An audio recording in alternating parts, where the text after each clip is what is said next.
Good evening, Gumtown. My name is Jamal Thomas. I'm the publisher of Gumtown Magazine, and I'm here tonight with a brief City Council meeting update. Unfortunately, we were late to the meeting because we had some other business to attend to, so we got there on line item 9 on the agenda. There was an ordinance presented authorizing the purchase and sale agreement and sale of real estate at 1001 Adeline Street to the 6th house. The 6th house, SIXTH, the 6th house is a nonprofit, and they wanted to get the building to have an office. I know I believe that's an art council, Councilors Audrey Graham's district, and she wants to see more of the work of the community that the 6th house does, and she wants to make sure they're connected to the community, like with different neighborhood association presidents and whatnot. So that's going to be carried over for 2 weeks. There was another ordinance authorizing the purchase and sale agreement and sale of real estate at 1526 Holt Street to Jamie Folks. That was adopted unanimously. And the same person, Jamie Folks, wanted to purchase a property on 1714 South Hope Street, and that was also adopted unanimously. There was a resolution approving the issuance of business license to Christy B. Russell doing business at Cell Phone Rehab LLC, 2801 Bond Plaza Road. That was adopted unanimously. Now to get to some of the juicy stuff. It was a resolution setting a show cause hearing on the proposed revocation of the business license of Will Hope Properties doing business as Liberty Square Apartments. And that show cause hearing is going to be set on September 21st, 2021 at 5 p.m. That's in Councilman Arande Mitchell's district. His concern was that he's getting a lot of phone calls of shootings, the dumpsters, a lot of trash around the dumpster, and people are hanging out. It was the one of the regional managers there from Will Hope Properties, and she stays in Florida. And she said they do have a camera system. They've been working with the police department, and they have a gated fence. She have a resident signed a crime-free referendum, and she says that the shots fired, they come from surrounding areas, that they don't come from inside Liberty Square Apartments. And she's trying to work with the police department. She's trying to put together a gated community watch and to do background checks on some of the tenants, when they apply for residency. As far as the trash, she said the trash compactor has been down for several weeks, and it's been hard trying to get people to fix it. They've been putting off, they have to wait several weeks, I guess, due to COVID. She's working with a new rep with Republic Services, they're like waste management, and they have several gated communities, but what she's plans to do is like get rid of the compactor so she won't have to worry about it, break it down, and get, I think, the 7-foot or 8-foot wide dumpsters, or canisters is what they're referred to, and have several of them. And Arande asked about, Councilman Mitchell asked about trespassing. Well, she said she's informed the residents about it, and if they have someone to trespass and they bring them back, they will file a notice for them to vacate the premises. They have no on-site security, and Councilor Audrey Graham recommended that they get with law enforcement. Then the mayor stepped in. He said he thinks it's important to hire in-house security, with them being such a business that has several properties, all over the country, it'll be more feasible to have in-house security. Councilor Arande Mitchell said he wants to see a strategic plan on everything they discussed at the show cause hearing. I know Councilwoman Audrey Graham, she had mentioned that, hey, 2 weeks, it may not be enough time because she got to drive from Florida. But after discussion, they're going to be back in 2 weeks. Now, as far as Bridgecroft Apartments, no one was there, but they go, everything is withdrawn because they have new owners. And you ain't heard this from me, but that's like a little, I don't want to call it a scheme, but that's what a lot of apartment complexes do. When stuff hits the fan, they switch ownership so they can start all over. Now with the Kensington Apartments, formerly known as Red Lion, that was a lot of ruckus. If y'all follow my personal page on Facebook, I posted the video of the discussion, and I'm gonna share it on here too.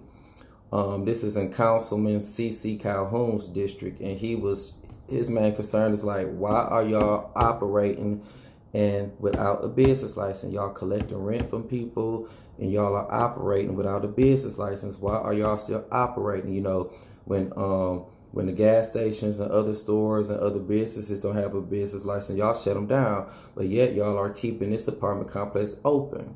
And there were people from the representatives from the inspection department. I forget their names. But the thing was that they have to get a certificate of occupancy first. They've been failing a lot of inspections because like half the apartments are occupied, half aren't. And the ones that aren't, they failed the inspections. The Seth Johnson Neighborhood Association president, she spoke about it. She said it just needs to be shut down. It's unlivable. You can't inhabit in that neighborhood. You know, residents they're afraid of that area because so much goes on. The back part of the apartment complex was on fire. It's still up. Its balconies falling down and everything. And so a lot of people in the crowd were like, just shut them down, shut them down, shut them down, shut them down. And, you know, a lot of the councilors was going back and forth asking the inspection department questions. And they were saying that, you know, this is a process. They have to get a certificate of occupancy first. They got to pass inspection first. But a long story short, they can like file a motion to take them to municipal court, and the judge can make an order for them to cease operations and things like that. And I know Councilman Glenn Pruitt, he talked about an ordinance that he presented. If they don't have a business license, shut them down. So they're supposed to be back. I know they're going to have a meeting like the city council people, the inspection people, people from the finance department, the business license department. They're supposed to have a meeting to try to come up with a solution to this. So in my opinion, they need to put something in place, and I think this ordinance needs to go in place. And I know Councilwoman Audrey Graham's concern was like, well, you can't just put people out on the streets. And Councilman C.C. Calhoun was like, they don't need to operate without a business license. So come to the council meeting on September 21st.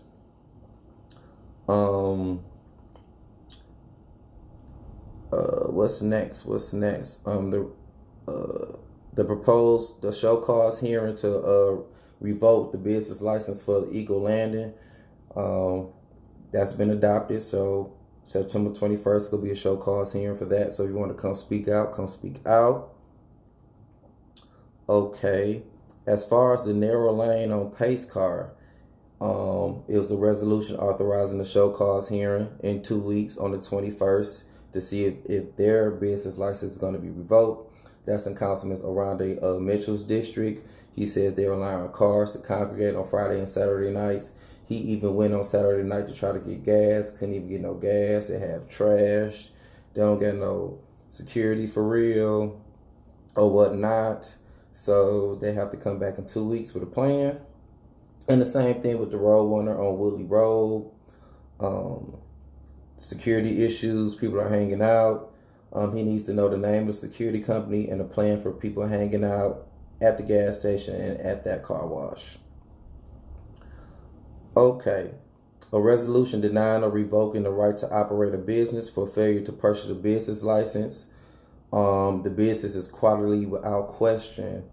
The council voted to revoke the license 5-1. Councilman C.C. Calhoun voted no because he said it's not fair for apartment complexes to still be open and be closing this business. And the same thing for the Auto Express Inc. on Gaslight Curve. It was a 5-1 vote to revoke their business license. And once again, Councilman C.C. Calhoun voted no. And I know Councilman Aranda Mitchell's issue was like, what are we going to do to make sure they're shut down, you know, tomorrow? They still might be open tomorrow. So it's like a process, you know. sending a certified letter, putting something on their door saying they're closed or shut down. So we need to work. The council needs to really work to come with a solution about shutting these businesses down without a business license. All businesses, apartment complexes included. Okay, and I don't know if you remember, maybe a month or two ago, on Norman Bridge Road, on time, Elite and Company LLC doing business is on time on the corner of Norman Bridge Road and Edgemont, across the street from the old Sahara restaurant. Initially, he wanted to do a liquor store, but it was denied. But now he wants to just be like a corner store and, you know, be able to sell like beer and wine. That's in Councilman Clay McKinnis's district. And he asked, you know, what are you going to do about the cars? Because, you know, it used to be a car lot. And he said, you know, he plans to move the cars to another location. So it was passed. So congratulations to him. Now, a lady came to appeal the cost of demolition on a property, 2435 Plum Street. Jennifer Wyatt Home Innovations of Alabama. She said the house shouldn't have been torn down. She said, you know, it was homeless people staying there. She'd been maintaining the property. She had boarded it up. And she said the inspection department didn't give her enough time to get the title in her name because she bought it from someone in June of 2018 from a tax sale. And it takes 3 years for it to get in her name. But people from the demolition department was saying they were going back and forth, saying that you did get due time and notice. You didn't appeal what you were supposed to appeal. But this is in Councilwoman Marsha Johnson's district, and she was not present at the meeting. So it was recommended they carried it over to see what Marsha has to say about it. And for the public communications on the non-agenda items, I forgot the lady's name, but she lives in Madison Park community, and she's been coming to every city council meeting asking about what are y'all going to do with the sewer system and the fire hydrants, because, you know, we got this funding from the American Rescue Fund. She did her research. She said the money can be used for water, sewer, and broadband, and that's what Madison Park needs. She said Madison Park has been waiting for decades to get new sewer system, fire hydrants, and broadband and things like that. And she said, you know, the funds are available. What y'all go do with them? How y'all go spend them? And, you know, she was kind of like brushed off. And I know the Councilman Jim Wright said, you know, it's the meeting Friday about how, you know, with the American Fund Relief Program. But she said she gonna keep coming back until they make a decision. And I don't blame her. So that's what we got for the city council meeting. Like I said, the next meeting, September 21st, 2021, is going to be a lot of show cause hearings to revoke a lot of these business licenses with these apartment complexes and these gas stations. So make sure y'all come. We're on our way to the election center because we did have election today with House District 78, Kenyatta Hassel, and Loretta Grant. So we're going to go down there to cover those election results. So thank you. And this city council recap was brought to you by Sears Injury Law Group. They handle motorcycle accidents, vehicle accidents, medical malpractice, nursing home abuse, and wrongful death. So if you need any of their services, you can reach them at 334-900-0000, 334-900-0000. That's 334-900-0000. And we're going to post a video in our Gumptown Magazine page with a discussion with Councilman C.C. Calhoun and the former Red Lion Apartments. Thank you for your support.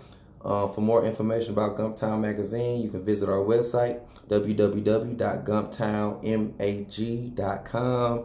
I'm Jamal Thomas, Gumptown Magazine. We be everywhere.